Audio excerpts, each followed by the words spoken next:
রোববার বঙ্গবন্ধু অ্যাভিনিউতে আওয়ামী লীগের কেন্দ্রীয় কার্যালয়ের সামনে হরতাল অবরোধের প্রতিবাদে অবস্থান নেয় আওয়ামী লীগ ও সহযোগী সংগঠনের নেতাকর্মীরা।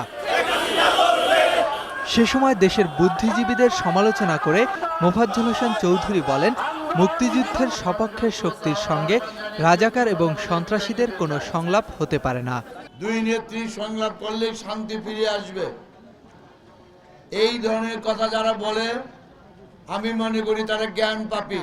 খালেদা জিয়ার সঙ্গে কোনো বৈঠক হবে না, উনি হলেন ডাইনি, মানুষ হত্যাকারী। আর প্রেস ক্লাবের সামনে হরতাল অবরোধের প্রতিবাদে মানববন্ধনে দলীয় নেতারা বলেন, খালেদা জিয়ার সন্ত্রাসী কর্মকাণ্ডের মাধ্যমে ক্ষমতায় যাওয়ার স্বপ্ন বাস্তবায়ন হবে না।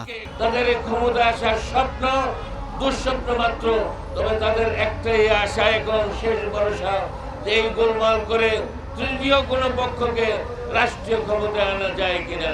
বেগম খালেদা জিয়ার কাছে পুত্রের চেয়েও মানুষ হত্যা করে পোড়া মানুষের গায়ের উপর দিয়ে ক্ষমতায় যাওয়া হচ্ছে মুখ্য বিষয়।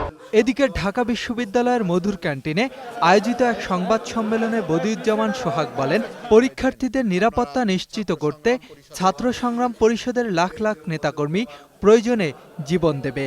আমাদের রক্ত দিয়ে হলেও, আমাদের জীবন দিয়ে হলেও আমরা চাই এই কোমলমতি শিক্ষার্থীদের পরীক্ষাগুলো নির্বিঘ্নে অনুষ্ঠিত হোক। সে সময় তিনি অভিযোগ করে আরও বলেন, ক্ষমতায় যেতে সারা দেশে মানুষ হত্যার নগ্ন উৎসব চলছে। মাইনুল ইসলাম, ২১ টেলিভিশন, ঢাকা।